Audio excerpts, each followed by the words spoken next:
Hey, it's Nikki Kaiser here with Honest Health and Wellness, and today we are going to talk about habit change and how to create a new habit. And this is one of these areas that this is a complaint or a question, a discouragement that I get from a lot of people, and this is what I hear from people is, how do you actually stick with something? How do you actually stay motivated?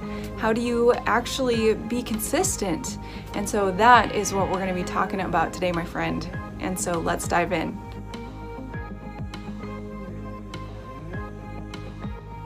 So habit change and creating habits can be a tricky thing. And so there's a lot more studies coming out on our brain. And let me tell you some good news first of all, because I want to get you in the right mindset, into the right frame of mind. And that's, you can create your own future. You can create whatever life that you desire to have. Our brains, we have neural pathways. We have these, I don't want to say bad habits, but habits that don't serve us. They have a negative impact. They don't serve us well, right? So this is a strong neural pathway that we've created over the years. So say, since you were a little kid, you were raised, you connect in your brain watching TV with eating hot dogs and chips. This is one of my own. So I was raised in a low-income household and on processed foods. So this is one that I have. There's a trigger in my brain that whenever I sit down in front of a TV, I have a desire to eat processed foods or junk foods. And so you have this strong pathway of a negative habit. So they can actually, on fMRIs, they're able to see this neural pathway. But say you want to not have that habit anymore, who does? You know that it's not a good habit, and you know that you want to do something that's more productive with your time. You don't want to get stuck in front of a TV. So this is where I want to encourage you and tell you that you're able to change those pathways, just like if you were going and changing your bicep or making it grow bigger, your brain, you're able to do the same thing with your brain. And that's the exciting thing about what is coming out in science today. So first off, that's what I wanted to talk to you about, is the fact that you can change your future. You can change these habits, which leads me to the first point that I want to make. So in order to actually change our habits, to make some changes, we have to make an identity change. I'm reading a really amazing book right now by a gentleman named James Clear, and it's called Atomic Habits. And so this dives into the history of looking at a bunch of studies. He looked at a bunch of studies that had to do with how people, Olympic athletes, how they did better, cycling teams, a British cycling team, how they did better. James Clear himself, he ended up having quite a history. He was 17 years old and he wanted to go to the major leagues to baseball and go play baseball, but when he was 17 years old, he got smashed in the face with a bat, I believe. I don't remember if it was the ball or the bat. Regardless, it smashed his facial bones, and then he ended up losing consciousness, and then he ended up seizing. They had to induce a coma, and so they sedated him with chemicals. And then he ended up having to rebuild his life after that. His speech was messed up, his motor skills were messed up, and a lot of people would give up at this point, but he didn't. He didn't give up. And so he knows really well what it's like to rebuild habits. And the point that he makes is that we get so impatient about wanting to see these massive changes, and we try to conquer the world all at once. But he makes the point of, if we just try to get 1% better each day, and we do that for 365 days of the year, at the end of the year, we will be 34% better. And so that's all he's saying, is that we need to be, our society's gotten to a place where we are impatient. We want to see immediate results. We want to see these things happen for us immediately. And so that, because we don't see results immediately, we give up. So it's about having that attitude of resilience. It's about having those expectations of, okay, this is going to take some time. I mean, it didn't take you 3 days to get unhealthy or deal with whatever health problems that having, things happen over time. We get overweight over time. We end up getting diabetes over time because of the decisions that we're making about what we're doing in life. This is the graph I wanted to show you really quick out of his book. And it talks about, here's our expectations of what we think as we change what that should be like. Here's what actually happens. Here's the plot, or here's our change. And I like how right here he says it's the valley of disappointment because we don't see those results immediately and then we give up very quickly. So the first trick, you might be saying like, okay, so how do I change these habits? How do I change, these poor decisions I'm making, unhealthy decisions I'm making in my life? I really want to make a change. So it starts with your identity. So goals are great, but they also screw us over. We're looking at the wrong thing. So first off, make your goal, that's fine. So I want to lose 20 pounds. Then what you have to look at is your identity, because as long as you believe like, oh, I'm not very good at losing weight, oh, I'm not very consistent, oh, I have no self-control, as long as you keep telling yourself, this is your program that you program into your brain, right? As long as you keep telling yourself this, you will live that out. Your brain is not going to let you live beyond what you believe about yourself. So this is how it typically works, is we have 3 layers here, right? We have outcome-based habits. So on this outer circle, these are our outcomes, and this is what I was talking about. Usually we want to, here, I want 6-pack abs. These are your outcomes.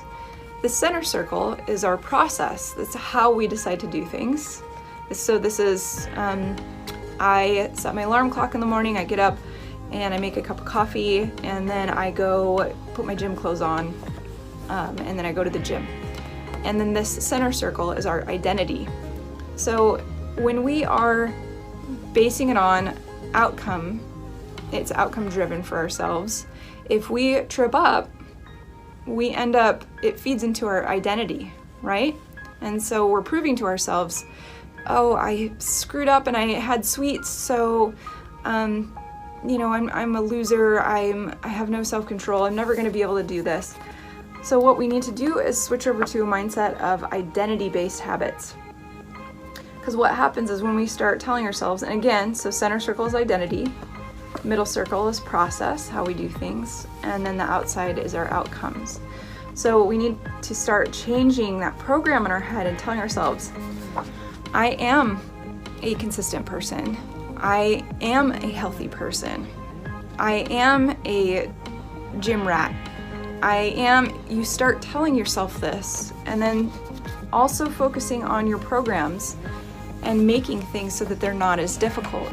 So for instance, you put your gym clothes out, put your gym bag out, put your gym clothes out in the morning. And so you're trying to get to bed earlier as well. So put your phone, don't touch any of your electronics the last hour of your night. Go put your phone by your coffee pot. And then in the morning time, what you do is your alarm goes off, you're out of bed because you have to walk your butt through your house. And so for me, that's what I do in order to actually be consistent.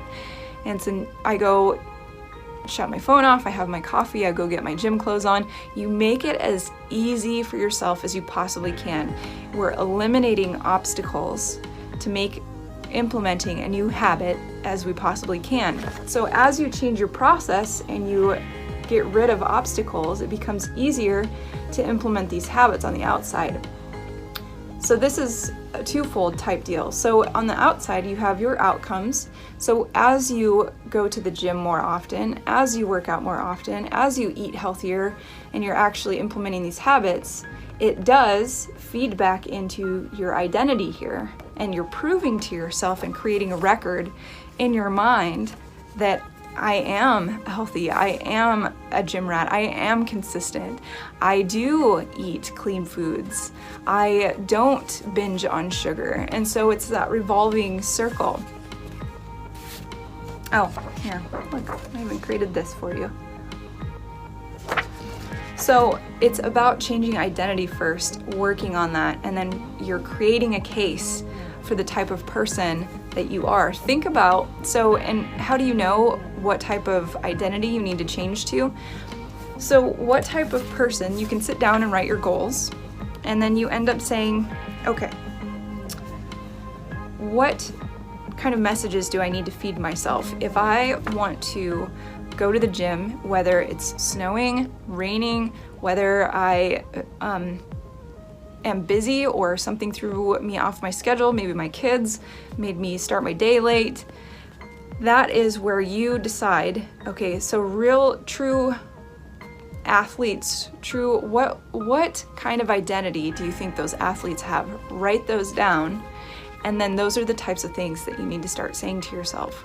Because I'm sure that you know that athletes, Olympic athletes, are not consistently saying to themselves, I am a loser, I'm a failure when they miss the gym, or if they miss the gym, I'm a loser, I'm a failure, I'm inconsistent, I can't do this. I'm sure that you know that that is not the case, that how they talk to themselves. So write down their messages that they would have to themselves, and you start saying that to yourself. Or if you're a business person, an entrepreneur, write down, it's consistency, I'm persistent, I am resilient, I am resourceful, I do not get derailed easily. So the other part of that, so we have the identity part, so the other part is figuring out your triggers. So if you're trying to change a habit, so you need to take a wild guess, you need to take a look at what you have going on in your atmosphere, your environment, and changing your environment as much as you can. So for instance, if you have a sweet tooth and you end up catching yourself binging on sweets in your home, this is about making bad habits, creating obstacles to your bad habits. So we've created and eliminated obstacles to start good habits. So with bad habits, we want to create obstacles to make it harder to implement that bad habit, right? So for the junk food, if you have junk food in your house, get it out. There's no reason for it to be there. Just get it out of your house. If you know that you shop, so here's one for me. I know that I cannot go shopping on an empty stomach because I will buy everything in the store and it will be horrible junk food. So I know that I need to eat a healthy snack or have made sure to feed myself with a healthy meal before I go to the store. Another thing that I do is I order everything online as well so that I'm not wandering around the store, so that's another way to avoid that. And also if I do go into the store to go shopping, I have a list that I go by. And so being prepared. Other things that you can do if you catch yourself watching too much TV, you go and unplug your TV in between times that you watch it, and you create a resistance there so that it's more difficult to actually go, you have to really want to watch TV. Or if you want to get super extreme, move your TV into the closet or into another room. I know that as far as I go, if I want to be a leader and excel in my life, I have to not watch TV so the average American watches 4+ hours of TV, probably more by what's going on in our society right now. And so for myself, I have to really be diligent, unplug the TV, or you can hide the remote, creating those obstacles before you actually, so that you don't dive into that habit very easily. The other thing that I've been hearing from people lately is they're eating, so this is actually the biggest complaint I'm hearing from people right now because people are in their homes because of quarantining. And so eating out of boredom. So let's talk about this. Having a schedule is one of the biggest things that you can do. So you've identified your trigger. If you get bored, you don't have a plan, then you end up eating, and you're surrounded by food all the time. So having a scheduled plan, getting up at 6 in the morning, getting up at 7 in the morning, working out, having a regimen of like that is incredibly important for having a structure. Because if we don't have a plan, if we don't have a structure, what ends up happening is it goes to the wayside. Nobody ever plans to be overweight. Nobody ever plans to be unhealthy. Nobody ever plans to not work out. It's because we don't have a plan. So as soon as we lock down that structure in our day of when we're going to do meal prepping, what we're going to have for food that day, and we don't let things up to chance, that is when we start to see some pretty cool changes.